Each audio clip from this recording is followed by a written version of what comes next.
It's a simple obsession with dragons, the need to hold on to gold, but it actually has a different use as well. Hi, I'm your host Heatwave, and in today's little episode, I'll be covering gold, currency, and the basic economics within Pareena.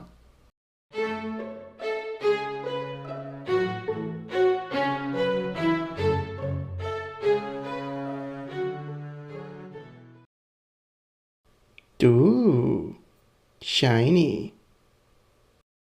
Welcome back to the Wings of Fire spin-off series Empire of Pareena. In today's little episode, I'll be exploring the idea of gold, currency, and basic dragon economics in our further look about dragon culture and society.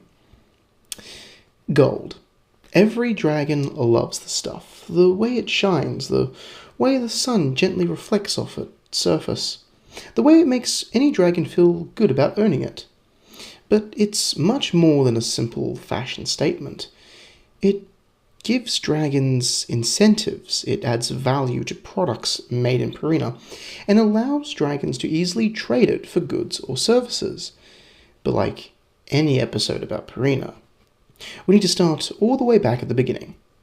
So let's talk about a bit of history of the first trade in Pareena and what came before the Empire. Trade has always been a part of dragon culture. In fact, it's safe to say that even before recorded history, dragons used basic trade to exchange goods and services. And at the time in Pareena's history, there were tons of work opportunities for those dragons. For example, let's say a rain wing needs a particularly large log of wood moved. So they hire a local mudwing to lug the log away. And to pay for this service, the rainwing can offer them a lot in return. Shelter for the night, sweet fruit, maybe a talon-made object like a trinket or a slouch bag made of tree leaves. Of course, a dragon can pay for any service by, let's say, satisfying a dragon's more biological needs. The point is, trade is very common among dragons and is still used to this day. Individual dragons, typically those in small towns and settlements, will trade one object or service for another object or service that meets the agreed value, determined by the parties involved. When you really think about it, dragons don't actually need to buy a lot to live. For hundreds of cycles, even to today, dragons have lived comfortably off the land, sourcing their own food and whatnot. This is the basic idea of trade-based currency that all dragons know.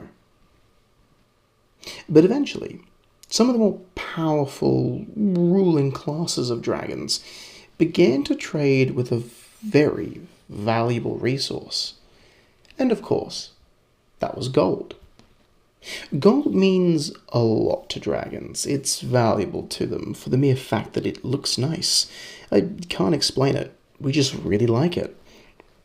So as more and more gold began to surface across Pareena, before the Empire times, the larger kingdoms and the more upper elite used this gold to trade for very valuable goods. The rainwings had an abundance of medical plants, for example. The sandwings, who became the wealthiest of the winglets, tapped into the deposits of ore across the Mojave, which gained them huge capital by selling it off. And of course, the icewings manipulating the prey trade on the Claw Mountain, selling off huge amounts of prey to the starving skywings at high prices, which would directly lead to the opening of the War of Unification. The majority of gold mines in Pareena are found in the Mojave, but the southern marshes can also sometimes hold gold deposits. But buying and selling resources was only something the wealthy did. The average dragon, upon finding gold, would rather hoard it, melt it down into trinkets and jewelry to wear and show off. Jumping forward to the Empire, gold is still the number one material of value in Pareena. Sure, diamonds, silver, and platinum are still valuable, but it's not as abundant as gold. Plus, you can't boil or melt diamonds, so there's that. Dragons still choose to hoard gold whenever they can get their talons on it. But how does a dragon get gold exactly? Well, across the Mojave, gold is mined by the government itself. They own the miners so they don't have to pay royalties. Gold veins are identified by air using geological mapping and visual observation to identify gold-bearing rocks. For mines, which I'll cover how things are mined in Pareena in a separate episode, or episodes, let's see how generous I am. The raw ore is thus shipped by air back to the first city to be processed, melted, and poured into coin molds. The standard Imperial gold coin is the official currency of the Empire. Each coin is, of course, worth one of itself, and is the only form of currency that the government uses. Each coin is no bigger than the palm of a dragon's talon, and it is embroidered with a dragon symbol. New gold coins are transferred to the treasury room under the Imperial Palace for counting. It's here that we see a split in how dragons can earn gold. The first is to work for a government department. Dragons who have government jobs are paid in gold. Jobs such as miners, law enforcers, Imperial Army, civil service workers, and department admin clerks. Now, dragons who do work for the government aren't paid a whole heap in gold. Surprisingly, dragons only need a little bit of it to actually make a proper living. Between 6 to 10 gold coins is the average seasonal salary or monthly salary of most dragons who work for the government. The second is to work for large manufacturing companies. The majority of high-end or technical goods are produced in factories that are simply under the contract by the government to produce. The government pays these companies in gold, which is then further given to the dragons as a part of a labor cost. They too will earn between 6 to 10 gold coins. A third way for a dragon to gain gold wealth is to open a small business that specializes in less produced goods or services. Now, it depends on what is being sold to warrant a dragon handing over their gold. Some dragons will engage in trade before they spend gold, considering that gold may not be worth the value of the item or service that they are paying for.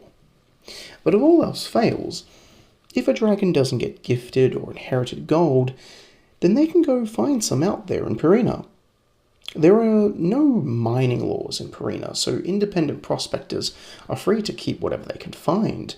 But with a lack of heavy machinery and equipment, they don't get far on their own, and the profit they make is quite lackluster. After receiving their gold, a dragon will tend to melt it down into a trinket and hold on to it. These can be in the form of a ring, a charm, or a piercing. Alternatively, a dragon may save their gold to buy high-end products, maybe even property, but this isn't a common dragon thing. Next, I'll quickly gloss over the Department of Finance. This department is, of course, responsible for counting, distribution, and retention of the Empire's gold wealth. They allocate funds to the other departments so they can spend it on furthering their department's goals. For example, if the Imperial Army wishes to have a new weapon, well, it would first have to be financed by the Department of Military Affairs, which would pay gold awarded to them by the Department of Finance to buy a contract from an arms manufacturer. Now, the government doesn't collect tax. That's because they already own the largest deposit of gold in Pareena. They own the miners. They own the mines that produce gold to be made into currency. They have no need to collect it from the wider population of Pareena, considering the wider population of Pareena doesn't really own that much gold to begin with. Now, on that topic, let's talk about inflation.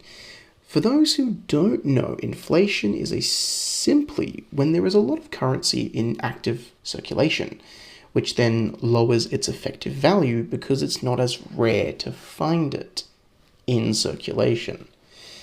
The Empire of Pareena doesn't suffer this problem, and that's because there isn't much gold in circulation, as I've stated.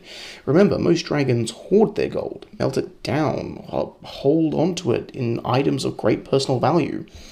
Plus, if dragons utilize their knowledge of common trade culture, then it's hard to add a numerical value onto these sight trade agreements. Thanks for watching. Please remember to leave a comment, like, or subscribe to help the algorithm present this content to a wider audience. And don't forget the channel goals with special rewards.